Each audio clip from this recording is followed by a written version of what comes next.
අපි විශේෂයෙන්ම සෞඛ්‍ය ශාස්ත්‍රය ගත්තාම කොටස් 4කින් අපි අපේ සේවය ලබා දෙනවා. එකක් තමයි යටිතල පහසුකම් වැඩි දියුණු කිරීම මේ යටතේ අපේ අයවැය යටතේ. ඒ වගේම මානව සම්පත් වැඩි දියුණු කිරීම. ඒ වගේම බෙහෙත් සහ උපකරණ ලබා දීම. ඒ වගේම රිසර්ච් ඇන්ඩ් ඩෙවලොප්මන්ට් පර්යේෂණ සහ සංවර්ධනය. ඔන්න ওই කාරණා හතර ඔස්සේ අපි මේ අයවැය තුලින් සෞඛ්‍ය අංශයට මුදල් වෙන් කරලා තිනවා. මේ යටිතල පහසුකම් සංවර්ධනය කියන කැල්ල ගත්තාම අපේ සෞඛ්‍ය ශාස්ත්‍රයේ නව දිශානතියකට යොමු කිරීමේ මූලික අධියර අපි අරගෙන තිනවා. මේක ඇතුලේ සෞඛ්‍ය සේවකයන්ට, සෞඛ්‍ය වෘත්තිකයන්ට තමන්ගේ ඩිග්නිටි එක, තමන්ගේ ආත්ම ගෞරවය රැකගෙන ජීවත් වෙන්න පුළුවන් අභිමානවත් සෞඛ්‍ය සේවකයෙක් බිහි වෙන්න අවශ්‍ය දේ මේක ඇතුලේ තිනවා. ඒ වගේම අපේ ප්‍රතිකාර ලබා ගැනීමට එන රෝගියාට එහෙම නැත්නම් අපෙන් සේවා ලබා ගැනීම සේවාලාභියාටත් ඩිග්නිටි එකක් ඇතුව ආත්ම ගෞරවයක් ඇතුව ආත්ම අභිමානයක් ඇතුව තමන්ගේ සේවය ලබා ගන්න පුළුවන් අවස්ථාව අපි සලසලා තිනවා මේකෙදි. අපි මේකෙදි බලාපොරොත්තු වෙනවා විශේෂයෙන්ම අපේ වෘත්තිකයන්ගේ ඔවුන් සේවය කරන තැන දියුණු වටපිටාවක් ඇති කරන්න. ඒ වගේම සේවා ස්ථානය වඩා සුව පහසු එකක් බවට පත් කරන්න. අපි අද ගත්තාම බොහෝ සේවා ස්ථානවල විශේෂයෙන්ම රෝහල් වල ඒ වෘත්තිකයන්ට අවම වශයෙන් ඉන්න සුදුසු පහසුකම් තියෙන රෙස්ට් රූම් එකක්වත් නැහැ. චේන්ජින් රූම් නැහැ. ඒක නිසා ඒවා අපි මේක ඇතුලේ වැඩි දියුණු කරන්න අදහස් කරනවා. ඒ වගේම සෞඛ්‍ය වෘත්තිකයන්ට වඩාත් පහසුවෙන් වැඩ කරගෙන යන්න පුළුවන් විදිහේ වටපිටාවක් හදන්න. ඔවුන්ට අවශ්‍ය දියුණු උපකරණ සපයා දෙන්න. ඒ වගේම ඔවුන්ට අවශ්‍ය අනිකුත් සම්පත් සපයා දෙන්න අපි මේ අයවැයෙන් සෑහෙන ලොකු උත්සාහයක් අරගෙන තිනවා. රෝගීන්ගෙන් පැත්තෙන් ගත්තාම සෑම රෝගියෙකුටම ඇවිල්ලා වඩාත් හොඳ ආත්ම ගෞරවයක් ඇතුව තමන්ගේ සේවය ලබා ගන්න. ඔවුන්ට රෝහල් ගත වුණාට පස්සේ ඇඳක් ලබා දෙන්න. ඒ වගේම හොඳ සනීප ආරක්ෂක පහසුකම් ලබා ගන්න.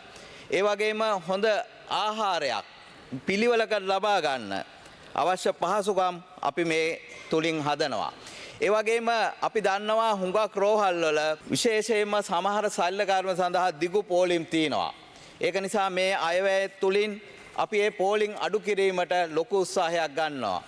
මං හිතන්නේ මීට ඉස්සෙල්ලා කතා කරපු බොහෝ කතිකයන් ඒ සඳහා වූ කාරණා කිව්වා. ඊට අමතරව මම තව එකක් කියනවා. ජනාධිපතිතුමා විසින් ජනාධිපති අරමුදල මේ කාර්ය සඳහා මේ පෝලිං ඇති කිරීමේ කාර්ය සඳහා යොදා ගන්න අපිට උපදෙස් දීලා තිනවා. විශේෂයෙන්ම දිගු පෝලිං තියෙන කැටරැක්ට් සර්ජරි වගේ ඒවා, ඇසේ සුදු ඉවත් කිරීම, ඒ වගේම බයිපාස් සර්ජරි සඳහා, ඒ වගේම ඕතොපෙඩික් සර්ජරි, ඒ කියන්නේ මේ හිප් එක දාන එක, නී එක දාන එක, ඒ වගේ සර්ජරි සඳහා ජනාධිපති අරමුදලත් යොදාගෙන සෞඛ්‍ය අමාත්‍යාංශයත් එකතු වෙලා ඒකාබද්ධ වැඩසටහනක් අපි මේ දවස්වල සැලසුම් කරගෙන යනවා. ඒකේ වැඩ කටයුතු මේ දවස්වල වෙනවා. ඒ වගේම දත්ත පද්ධතිය වැඩි දියුණු කිරීම, දත්ත පද්ධතිය වැඩි දියුණු කිරීමෙන් රෝගීන්ට වගේම අපි හිතනවා අපේ විශේෂයෙන්ම අපේ වෘත්තිකයන්ට ඒකෙන් ලොකු වාසියක් ලැබේ කියලා. ඒක නිසා මේ දත්ත පද්ධතිය යාවත් කාලීන කිරීමේ වැඩේදී අපි අපේ වෘත්තිකයන්ගේ අවධානය සඳහා වඩාත් යොමු කරන ලෙස ඉල්ලා සිටිනවා. ඒ වගේම අපේ සෞඛ්‍ය ශාස්ත්‍රය ඉක්විටි කියන එක ගැන අපි හරි සැලකිලිමත් වෙනවා. ඒ කියන්නේ හැම කෙනෙකුටම සාධාරණ අවස්ථා තියෙන්න ඕන මේ සෞඛ්‍ය ශාස්ත්‍රයට ප්‍රවේශ වීමට. ඒක නිසා අපි එක් ප්‍රදේශයක් අරගෙන එහෙම නැත්නම් ඇමතිවරයාගේ නියෝජ්‍ය ඇමතිවරයාගේ එහෙම නැත්නම් ජනාධිපතිතුමාගේ දිස්ත්‍රික්කයේ විතරක් නෙවෙයි අපි රෝහල් හදන්නේ මේ ලංකාව පුරා පැතිරිච්ච අවශ්‍යතා හඳුනාගෙන ඒ අවශ්‍යතා අනුව තමයි අපි ඒ රෝහල් සැකසීමේ කටයුතු කරගෙන යන්නේ. ඒ වගේම human resources මානව සම්පත් සම්බන්ධයෙන් ගත්තාම අපි දන්නවා අපේ සෞඛ්‍ය ශාස්ත්‍රයේ ලොකු මානව සම්පත් හිඟයක් තියෙනවා. පහුගිය අවුරුදු 3 ඇතුළත වෛද්‍යවරුන් හැර වෙනත් අය බඳවාගෙන තිබුණේ නැහැ. ඒක නිසා ඒ බඳවා ගැනීම අපි කඩිනම් කරලා තිනවා. ඒ වගේම මේ අපේ මානව සම්පතේ තියෙන ගුණාත්මක භාවය වැඩි කිරීම සඳහා එහෙම නැත්නම් ක්වොලිටි එක වැඩි කිරීම සඳහා ඌ වැඩසටහන් සම්පාදනය කිරීමට මේ අයවැය තුලින් කටයුතු සලසලා තිනවා. ඒ වගේම මෙතෙක්කල් අවුරුදු 10කට ආසන්න කාලයක අයවැයවල් ඉදිරිපත් වුණා. නමුත් ඒ කිසිම අයවැයකින් බේසික් එක වැඩි කරලා තියුන්නේ නැහැ පඩියේ. ඒක නිසා අපිට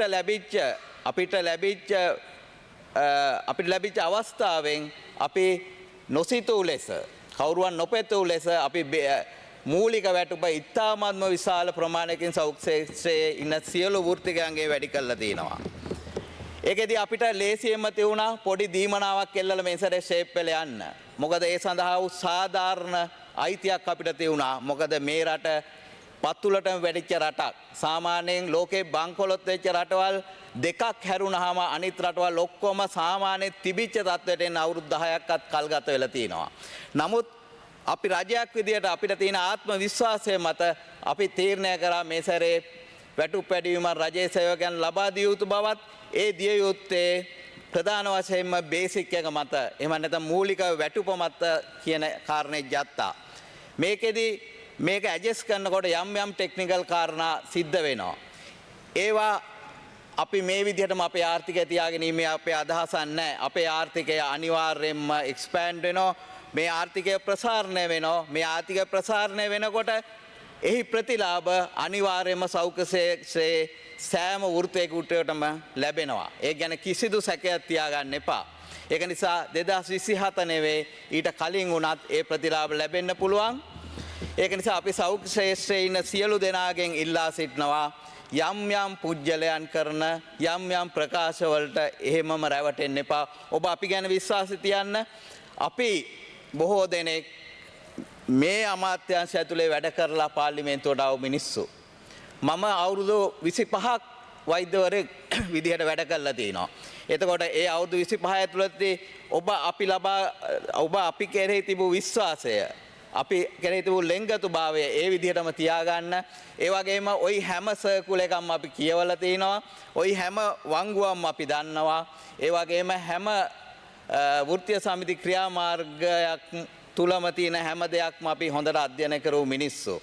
ඒක නිසා අපි කවදාවත් මේ රටේ සෞඛ්‍ය වෘත්තිකයන්ට හානියක් වෙන කිසිම දෙයක් අපේ රජයකින් වෙන්නේ නැහැ. ඒක නිසා පැහැදිලිව අපි ගැන විශ්වාසය තියාගන්න. අපි ඔබ මේ රටේ ඉහළම වෘත්තිකයන් අතර සෑම විටම රඳවා ගැනීමට උත්සාහ ගන්නව විතරක් නෙවෙයි ඔබගේ වෘත්තීන් සියල්ලම ජාත්‍යන්තර තලයට රැගෙන යාම සඳහා අවශ්‍ය සෑම පියවරක්ම ගන්නවා කියන පණිවිඩය අපි ඔබට දෙනවා.